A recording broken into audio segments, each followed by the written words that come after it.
Number system का एक chapter आज रिमाइंडर्स थ्योरम, इसी के बारे में हम चर्चा करेंगे। रिमाइंडर्स थ्योरम क्या है?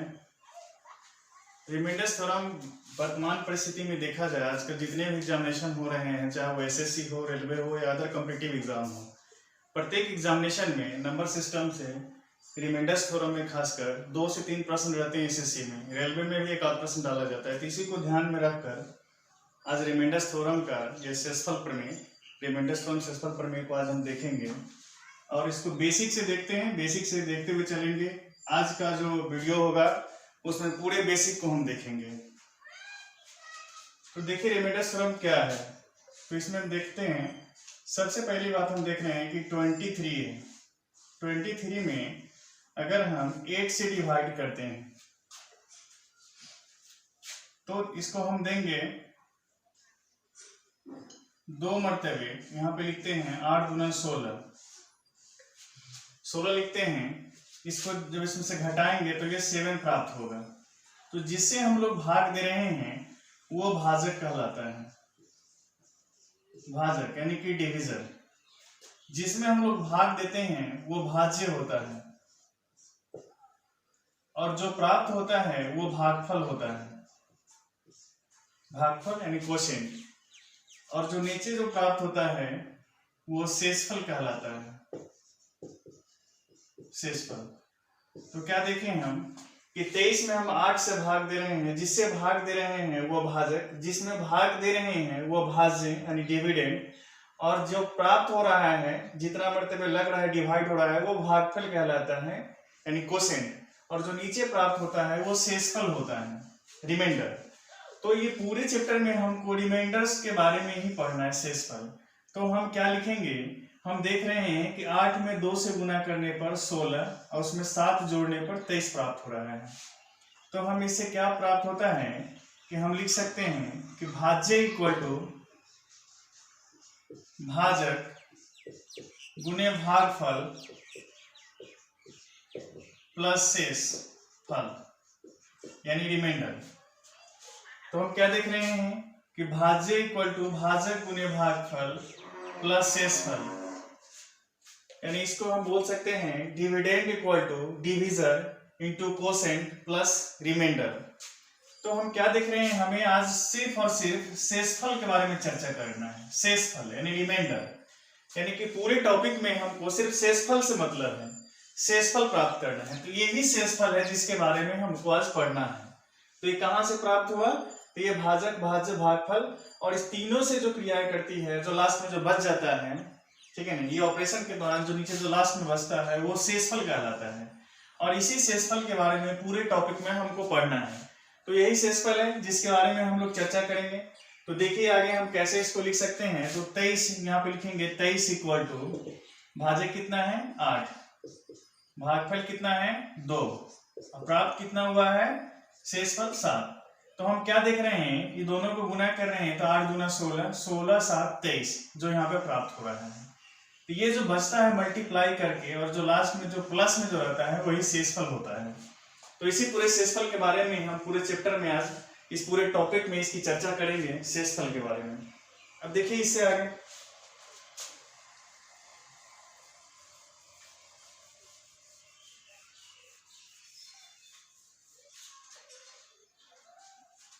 हम कह रहे हैं यहाँ पे 23 है।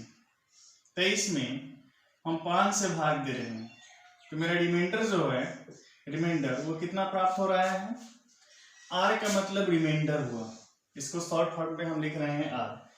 तो 5 चौका 20 प्राप्त हुआ 3, तो 3 क्या हो गया? शेषफल हो गया। शेषफल जो होता है हमेशा जिस संख्या से हम लोग भाग देते हैं उससे हमेशा कम ही प्राप्त होता है। 5 से हम भाग दे रहे हैं तो शेषफल मेरा 4 3 2 1 हो सकता है, 0 हो सकता है, लेकिन 5 कभी नहीं होगा, नहीं 5 से अधिक होगा। तो शेषफल जो भी होगा हमें 5 से हमेशा कम ही प्राप्त होगा। तो देखिए इससे आगे अब हम चलते हैं। जैसे एक और प्रश्न देखते हैं 47 में हम यहाँ पे 7 से भाग दे रहे हैं, तो मेरा रिमाइंडर जो है वो प्राप्त कितना हो रहा है? तो 7 छक 42 और 5 47, तो मेरा रिमाइंडर 5 प्राप्त हो रहा है। उसी प्रकार आगे हम यहाँ पे देखते हैं, यहाँ पे लिख सकते हैं 23 गुने 47, अब बटे यहाँ पे हम लिखते हैं 7। 23 गुने 47/7। तो हम क्या करेंगे, या तो दोनों को मल्टीप्लाई कर लेंगे तब 7 से डिवाइड कर देंगे तो प्राप्त होगा। तो उतना करेंगे तो समय बहुत लग जाएगा, तो उतना हम नहीं करेंगे। इसको हम पार्ट्स बाय पार्ट्स एक एक करके बनाते चलेंगे, ठीक है, ताकि बनाने में बहुत आसान होगा और इस प्रश्न को हम सेकेंडों में बना सकेंगे। तो देखिए कैसे बनाते हैं। 7 से 23 में देंगे तो 7 3 21, मेरा जो रिमाइंडर बचेगा वो 2 प्राप्त होगा। यहाँ पे हम देख रहे हैं तो 7 6 42 और 5 47, यहाँ जो प्राप्त होगा वो 5 प्राप्त होगा। अब यहाँ से 2 प्राप्त हुआ, यहाँ से 5 प्राप्त हुआ, तो हम लिख सकते हैं, यहाँ पे लिख सकते हैं रिमाइंडर बराबर लिख सकते हैं 2 × 5। अब देखिए ये 2 और 5 को गुना करेंगे हम तो यहाँ पे प्राप्त हो जाएगा 10। तो फिर क्या करेंगे, एक बार 7 से डिवाइड कर लेंगे तो 5 गुना 10 हो गया, 10/7, यानी रिमाइंडर जो बचा मेरा वो 3 हो गया। क्योंकि 10 में 7 से हम भाग देंगे तो 1 मर्तबे लग जाएगा और 3 मेरा शेषफल प्राप्त होगा, रिमाइंडर प्राप्त होगा। तो हम इसको बारीकी से भी कर सकते हैं, अलग अलग करके भी कर सकते हैं, एक साथ भी कर सकते हैं। तो इसको ध्यान में रखना है कि शेषफल कैसे प्राप्त होगा। जैसे ही यहाँ 10 आ गया तो हमको दिख रहा है कि संख्या 7 था जिसके हम डिवाइड करना था। तो जब भी शेषफल होगा उससे कम होगा तो इसको एक बार और दे दिए और ये शेषफल जो मेरा बच गया वो 3 बच गया है। अब इससे आगे हम देखते हैं एक और संख्या को देखते हैं, जैसे 1752 86 103। अब इसको हमको 17 से भाग देना है तो क्या रिमाइंडर बचेगा, तो 17 से इसमें भाग देंगे तो 17 17 × 51, इसमें रिमाइंडर जो बचेगा 1, 17 × 5 = 85, इसको भाग देंगे 86 में 17 से तो 17 × 5 = 85, क्या बचेगा 1 बचेगा, और 17 × 6 = 102, क्या बचेगा 1 बचेगा। तो क्या देख रहे हैं यहाँ पे, सबको हम अलग अलग भाग कर लिए, सबको हम गुना नहीं करेंगे, गुना करेंगे तो बहुत समय लग जाएगा। इस प्रश्न को हम सेकेंडों में कैसे बनाएंगे, तो सबको अलग अलग हम भाग कर लेंगे। आपको इतना छोटा प्रश्न नहीं पूछेगा, लेकिन हो सकता है ये पूछे, इससे बड़ा पूछे, तो हम सारे प्रश्न को बारीकी से हम देखेंगे और एक एक प्रश्न को आपको बताएंगे। तो देखिए यहाँ पे तो क्या रिमाइंडर हो जाएगा 1 × 1 × 1। अभी बीच में मल्टीप्लाई ही क्यों करते हैं, क्योंकि यहाँ मल्टीप्लाई है बीच में, देख रहे हैं मल्टीप्लाई का साइन है, इसीलिए बीच में हम मल्टीप्लाई करेंगे। तो एक और एक को गुना करेंगे आपस में तो एक ही प्राप्त होगा। तो मेरा रिमाइंडर जो हुआ, शेषफल हुआ, वो एक ही हुआ। अब आगे हम देखेंगे, इससे आगे हम देखते हैं एक प्रश्न को और देखते हैं।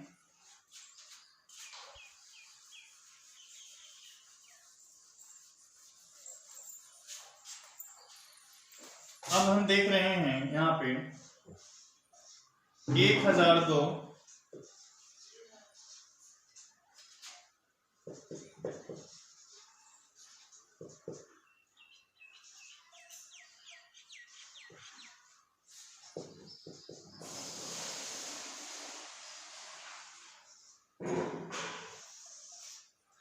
अब इसमें 100 से मल्टीप्लाई करना है, 100 से डिवाइड करना है। अब देखिए इस सारे संख्या को हम मल्टीप्लाई करेंगे तो बहुत सारा समय लग जाएगा, तो हमें समय को भी बचाना है, समय को, टाइम को भी सेव करना है। इसको कैसे हम सेकेंड में इस प्रश्न को बनाएंगे ताकि हम एग्जामिनेशन में समय बचा सके और प्रश्न ज्यादा से अधिक प्रश्न को सोल्व कर सके। तो देखिए यहाँ पे अब हम इसको पार्ट्स बाय पार्ट्स अलग अलग करके हम डिवाइड करेंगे और जो शेषफल प्राप्त होगा लास्ट में फिर सबको मल्टीप्लाई कर देंगे, क्योंकि बीच में मल्टीप्लाई का साइन है। तो यहाँ पे हम देखिए 100 से इसमें डिवाइड करेंगे तो इसमें रिमाइंडर जो बचेगा वो 2, इसमें 100 से करेंगे इसमें रिमाइंडर बचेगा 1, क्योंकि ये सब 100 से जिसमें भाग करते हैं उसके सिर्फ अंतिम 2 अंक को देखना है, अंतिम 2 अंक कटना चाहिए, 2 अंक में जो बच रहा है वही होगा। तो 0 2 यहाँ पे देख लीजिए, यहाँ पे देखिए 1 बचा, यहाँ पे देख रहे हैं इसमें तो क्या बचेगा 4 बचेगा, इसमें हम भाग देंगे 100 से तो 5 बचेगा, इसमें हम 100 से भाग देंगे तो 3 बचेगा।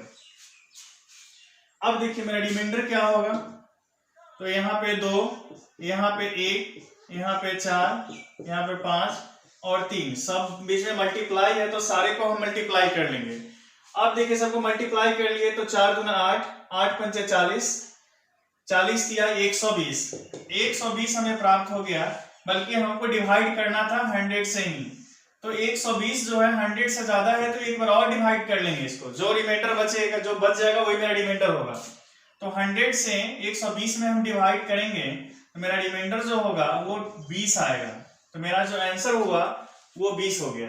तो देखिए प्रश्न कितना बड़ा था, लेकिन इसको कैसे हम सेकंडों में किए, तो इसको हम सबको गुना करेंगे तो बहुत सारे समय लग जाएगा, तो आपको समय सेव करना है, सारे पे नहीं जाना है, इसको पार्ट्स और पार्ट्स अलग अलग करके आप डिवाइड देते जाइएगा। रेलवे में एनटीपीसी में यही प्रश्न सब पूछेगा आपसे, इससे बड़ा प्रश्न नहीं पूछेगा।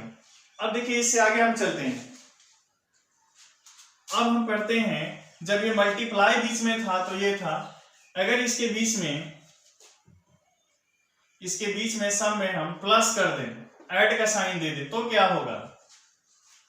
यहां पे लिख देते हैं प्लस, यहां पे लिख देते हैं प्लस, इसमें प्लस और इसमें प्लस, और हम वही 100 से ही डिवाइड करते हैं, 100 से ही डिवाइड करते हैं। अब देखिए, अब इस प्रश्न बदल चुका है, यहाँ पे साइन बदल गया है, यहाँ प्लस प्लस हो गया, वहां पे सब में मल्टीप्लाई था, तो ध्यान देना है यहाँ पे रिमाइंडर क्या होगा। तो अब बीच में प्लस है, तो जो हम पार्ट्स पे पार्ट्स एक एक करके हम तोड़े हैं, तो बीच में प्लस है तो अब हम प्लस वाले को लिखेंगे। तो 2 है, अब प्लस बीच में है तो प्लस साइन देंगे, यहाँ पे 1 है तो 1, बीच में फिर प्लस है तो प्लस, यहाँ पे 4 है तो 4, फिर बीच में प्लस है तो प्लस, यहाँ पे 5 है तो 5 लिखेंगे, फिर बीच में प्लस है, फिर 3 है। अब सबको जोड़ते हैं, अगर देखते हैं यो जोड़ इसका जो होगा, एडिशन जो होगा इसका, अगर 100 से ज्यादा होगा तो हमें फिर से डिवाइड करना होगा, 100 से ज्यादा नहीं होगा तो हमें इतना पे ही इसको आंसर दे देना होगा। अब 2 1 3, 3 और 4 7, 7 5 12, 12 3 15 प्राप्त हो रहा है, जो 100 से कम है। तो इस प्रश्न का जो मेरा आंसर हुआ वो 15 हुआ, यानी कि 15 हुआ। तो हम क्या देख रहे हैं कि बीच में मल्टीप्लाई था, तो सब में मल्टीप्लाई, सबका अलग अलग हम निकाल के अलग अलग भाग देकर सब में मल्टीप्लाई करके लिखे। बीच में जोड़ है तो सबको हम बीच में जोड़ करके लिख देंगे, ये मेरा आंसर प्राप्त हुआ। तो ये साइन भी महत्वपूर्ण है, साइन को भी देखना है, साइन को इग्नोर नहीं करना है, प्रत्येक में साइन चेक कर लेना है कि साइन बीच में मल्टीप्लाई है अथवा एडिशन है। अब इससे आगे हम लोग चलते हैं, अब प्रश्न को देखते हैं कि इसके अगले कॉन्सेप्ट क्या हो सकता है रिमाइंडर्स थ्योरम में। तो ये आपने जिसमें देखा सब में पॉजिटिव रिमाइंडर आप देखा। अब हम आपको जो बताने जा रहे हैं वो नेगेटिव रिमाइंडर्स के बारे में बताने जा रहे हैं। Concept of negative remainder, concept of negative remainder. जब ऋणात्मक रिमाइंडर होगा तो क्या होगा, जैसे देखिए हम यहाँ पे लिखे थे प्रश्न में 23, यहाँ पे हम 23 लिखे थे, यहाँ पे हम 8 से डिवाइड किए थे, तो हम देख रहे थे कि यहाँ पे प्राप्त हुआ था +7। अब इसमें देखिए कॉन्सेप्ट ऑफ नेगेटिव रिमाइंडर क्या है, ये बहुत ही इंपॉर्टेंट है, क्योंकि इससे बड़े से बड़े प्रश्न को भी हम सोल्व कर सकते हैं। अब देखिए 8 से हम भाग देते हैं तो 8 दूना 16, इसमें 2 तरह के रिमाइंडर आता है। एक तो हम देख रहे हैं कि 16 7 23, एक +7 आ रहा है।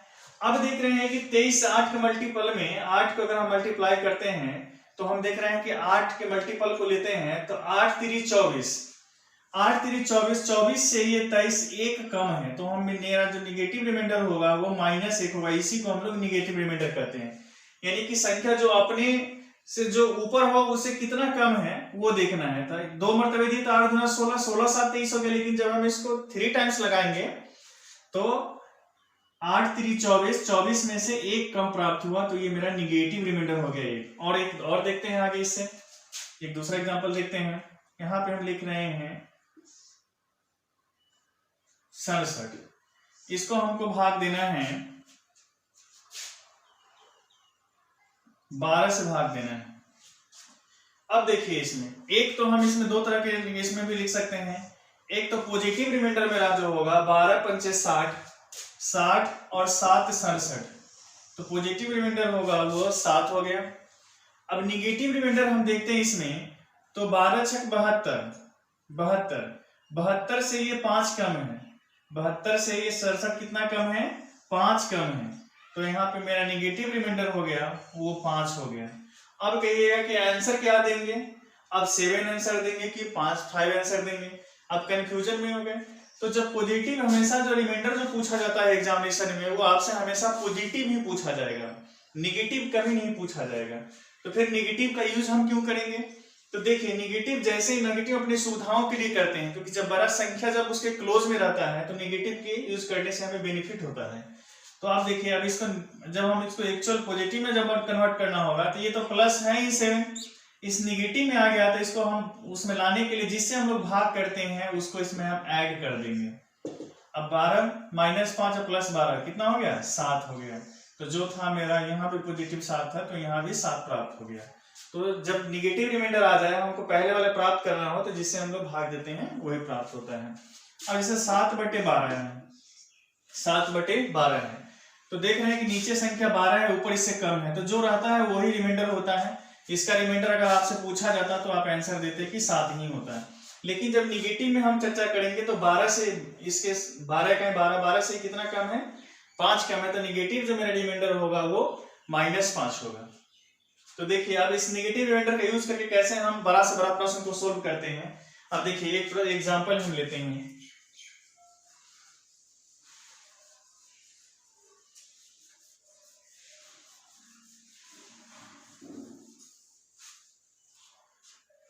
एक एग्जांपल लेते हैं 1749 83 105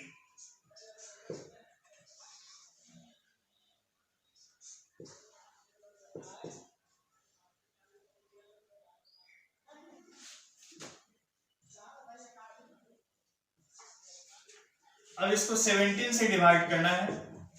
ये प्रश्न लिखे 1749 गुने 83 गुने 105 गुने 1787 गुने 120। हमको 17 से डिवाइड करना है। तो पहले भी बता चुके हैं कि प्रश्न जब बड़ा रहे तो उसको हम एक एक करके हम भाग दे लेंगे और जो प्राप्त होगा शेषफल फिर सबको बीच में मल्टीप्लाई का साइन है तो मल्टीप्लाई कर देंगे।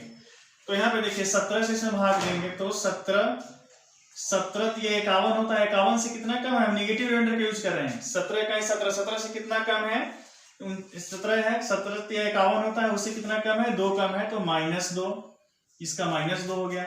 17/85 यहाँ पे -2 प्राप्त हो गया। और यहाँ पे देख रहे हैं 17 × 102 तो ये +3 प्राप्त हो रहा है।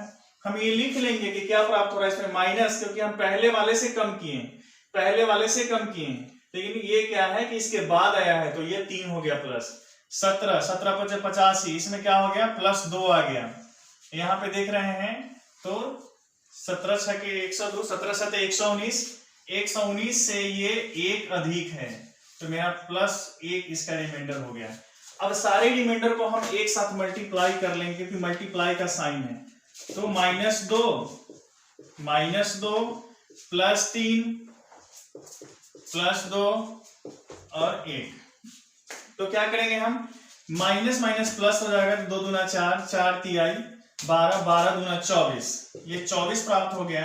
तो हम देख रहे हैं कि संख्या जिससे हम भाग दिए हैं वो 17 था तो 17 से 24 अधिक है तो हम क्या करेंगे एक बार और भाग दे लेंगे। तो 17 × 17 और कितना बच गया 7 बच गया। 17 7 24 तो इसका रिमाइंडर जो हो गया वो 7 हो गया। तो इतने बड़े प्रश्न का आंसर हम कितने आसानी से बना लिए, चुटकियों में इसको सोल्व कर सकते हैं और सेकेंडों नहीं लगेगा और प्रश्न का आंसर हमें प्राप्त हो जाएगा। तो कितना आ जाएगा 7 आ गया। अब इसी तरीके से हम बड़े से बड़े प्रश्न को जो पावर में भी दिया रहता है वैसे प्रश्न को हम इस नेगेटिव रिमाइंडर के माध्यम से हम सोल्व कर सकते हैं। अब देखिए कि कैसे सोल्व करेंगे उस प्रश्न को। तो यहाँ ध्यान दीजिए हम एक प्रश्न लिखते हैं 17 के पावर 200/18 17 के पावर 200/18 इसको हम लोग भाग दे रहे हैं 18 से। अब इसका रिमाइंडर कैसे प्राप्त होगा तो देखिए निगेटिव रिमाइंडर का हम यहाँ पे यूज करेंगे। अब देख रहे हैं कि ऊपर वाले जो 17 है पहले सिर्फ हम इसको देखेंगे, पावर को छोड़ देते हैं, हम सिर्फ इसको देख रहे हैं। तो 17 को देख रहे हैं जो 18 से 1 कम है, 18 से कितना कम है 1 कम है तो यहाँ पे लिख देंगे हम -1।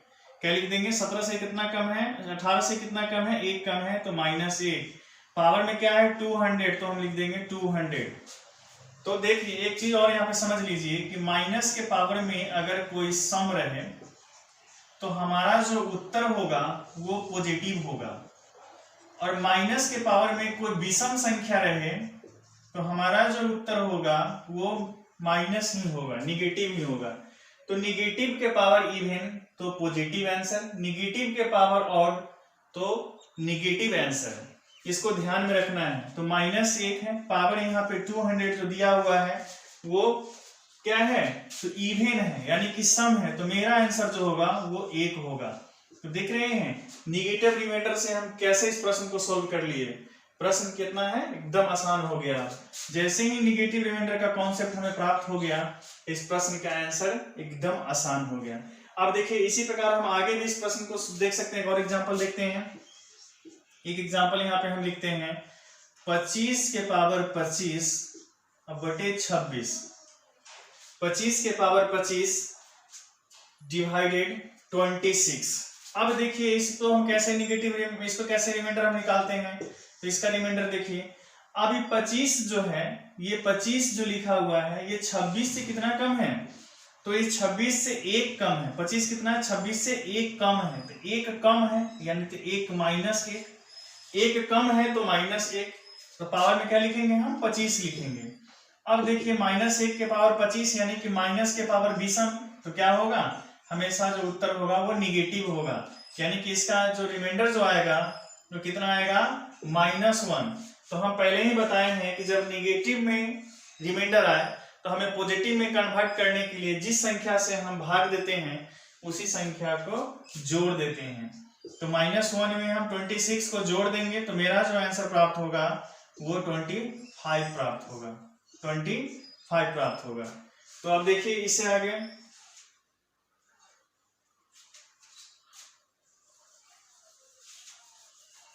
आगे हम लोग देखते हैं, और भी प्रश्न को देखते हैं, बहुत सारे प्रश्न को देखेंगे इस पे कैसे हम बनाएंगे, इस निगेटिव रिमाइंडर्स और पॉजिटिव रिमाइंडर का यूज करके कैसे बनाते हैं। जैसे एक प्रश्न हम लिखते हैं 67 के पावर 67 प्लस 67 डिवाइडेड 68। एक प्रश्न है, इसको बनाइए आप लोग। फिर दूसरा प्रश्न है, आपको हम दे रहे हैं 102 के पावर 102 प्लस 102 डिवाइडेड 103। एक तीसरा प्रश्न बनाइए 107 के पावर 107 प्लस 107 डिवाइडेड 108। देखिए यहाँ पे 3 प्रश्न है। अब इस 3 प्रश्न को आप बना सकते हैं रोक कर, यानी तो देखिए इसको कैसे हम लोग आगे चलते हैं। तो हम क्या बताए हैं कि जब भी हमको रिमाइंडर निकालना होगा तो पॉजिटिव और निगेटिव दोनों रिमाइंडर का हम लोग यूज कर सकते हैं।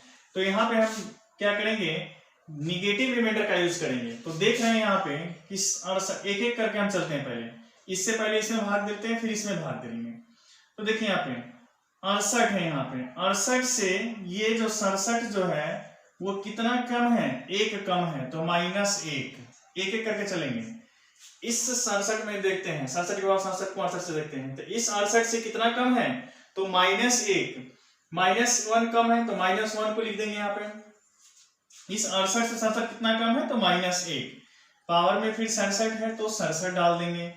फिर देख रहे हैं यहाँ पे, अब इस 67 है तो 68 से 67 में भाग देंगे, 68 से 67 में भाग देंगे। तो हम बताए हैं कि जब नीचे वाला संख्या ज्यादा हो, भाग करने वाला संख्या ज्यादा हो और संख्या कम हो तो जो रहता है वही प्राप्त होता है।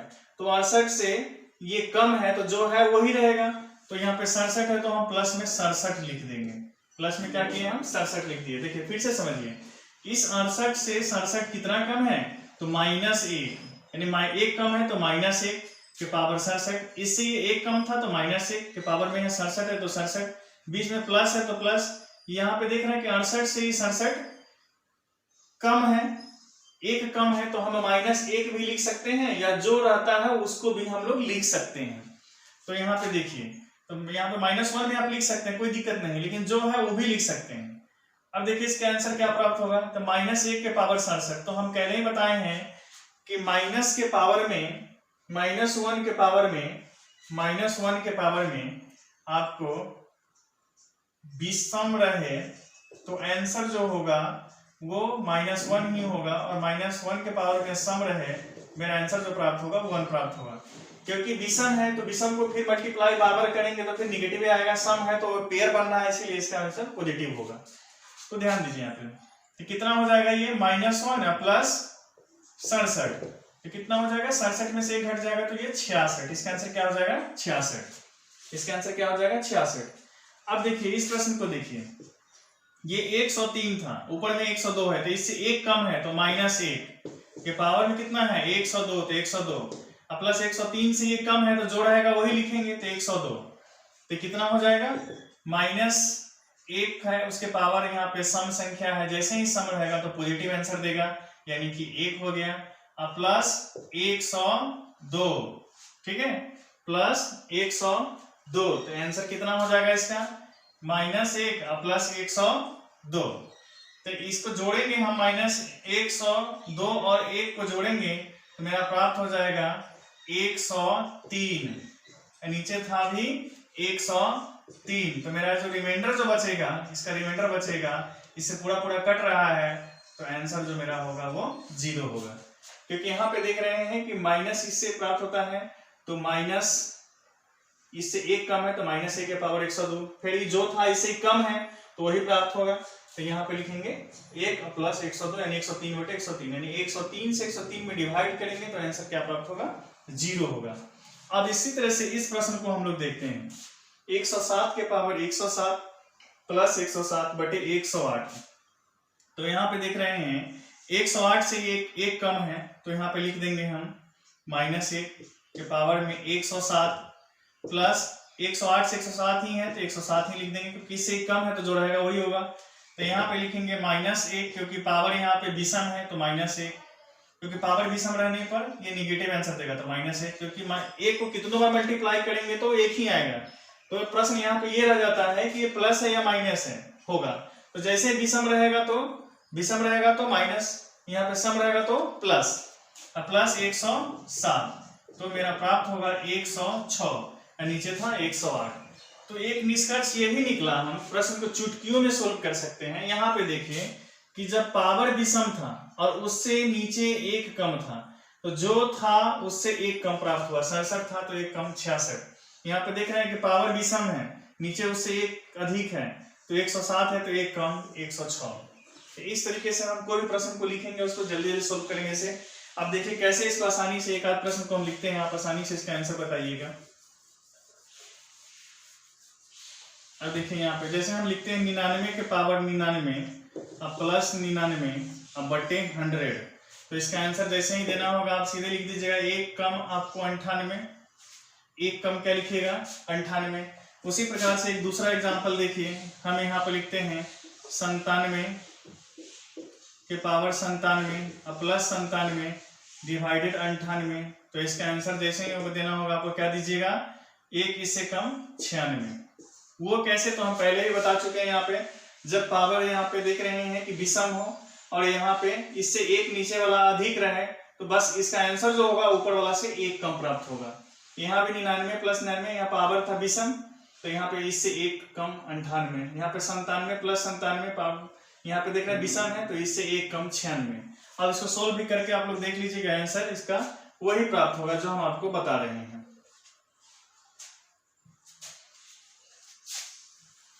अब देखिए इससे अब आगे चलते हैं, हम आगे वाले प्रश्न को कैसे देखेंगे, इसके आगे प्रश्न जो भी होगा उसको कैसे बनाएंगे, रिमाइंडर्स थोड़ा में और भी प्रश्न है, ये तो आपको बेसिक अभी बता रहे हैं, और भी इसमें पढ़ना है। अब एक प्रश्न देखिए, हम लिखते हैं 9 के पावर 6 + 1 डिवाइडेड 8। एक और प्रश्न लिखते हैं 19 के पावर 37 डिवाइडेड 18। एक प्रश्न ये है, एक प्रश्न आपको ये लिखती है, दो प्रश्न लिखे हैं। अब दोनों प्रश्न को कैसे सोल्व करेंगे हम इसको देखिए। अब हम देख रहे हैं कि इस 8 से अलग अलग हम करके भाग देंगे, तो इस 8 से ये कितना अधिक है, एक अधिक है, तो हम क्या लिखेंगे 1 के पावर 6, क्योंकि पावर में 6 है तो 6 लिख दिए। अब प्लस यहाँ पे देखिए 8 से तो ये कम ही है, तो 8 से तो ये कम है, यानी कि जो कम वाला जो रहता है वही होता है, तो ये 1 हो गया, तो 1 और 1 कितना हो गया 2। यहाँ पे देखिए ये 18 है, 18 से एक अधिक है 19, तो यहाँ पे लिखेंगे 1 के पावर 37, तो प्राप्त कितना होगा 1, तो ये हो गया, इसका रिमाइंडर ये हो गया, इसका रिमाइंडर ये हो गया। तो क्या देख रहे हैं यहाँ पे, जब इससे अधिक हो, इससे ये अधिक हो, नीचे वाला कम हो ऊपर वाला अधिक हो, पावर सम रहे या विषम रहे, पावर सम रहे या विषम रहे, आंसर हमेशा अगर एक को लेकर चलते इसे को हटा भी देते तो मेरा जो आंसर होता है वो एक ही होता है। यहाँ पे भी देखिए इसका आंसर एक ही आया। अब इससे आगे और भी प्रश्न को देख रहे हैं।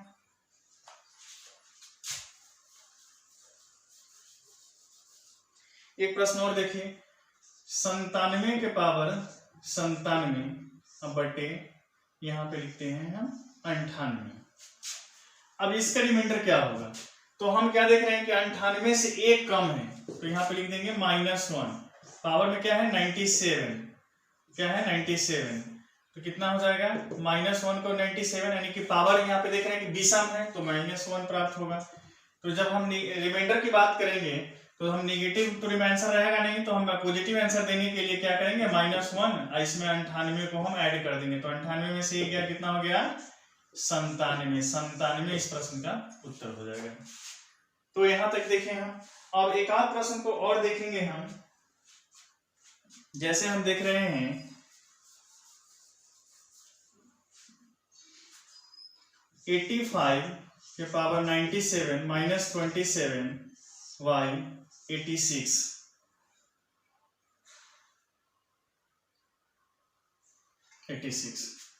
अब इस प्रश्न का रिमाइंडर क्या होगा? तो ध्यान दीजिए यहाँ पे, ये अलग अलग करके हम तोड़ेंगे तो 86 है, 86 में इसको हम डिवाइड करेंगे तो 86 से कितना कम है, एक कम है, तो यहाँ पे हम लिखेंगे -1, तो -1 ये पावर में हो गया 97। अब बीच में -27 जब इसमें भाग देंगे तो यही प्राप्त हुआ, क्योंकि ये बाद में पहले ही बता चुके हैं कि बीच में जो साइन रहता है उस साइन को हम लिखते हैं। अब इस 86 से हम इसको करेंगे, 86 से 27 में हम डिवाइड करेंगे तो इससे कम है तो वही प्राप्त होगा।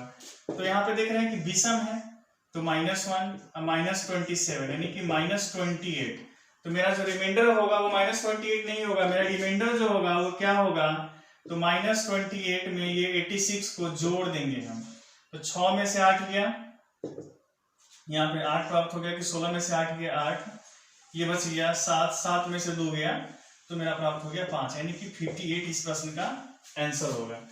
तो आज हम ये बस बेसिक को देखे हैं।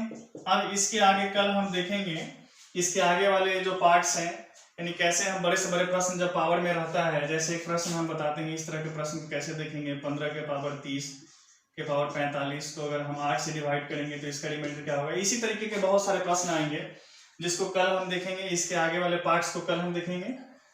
तो आज के लिए इतना ही, थैंक यू।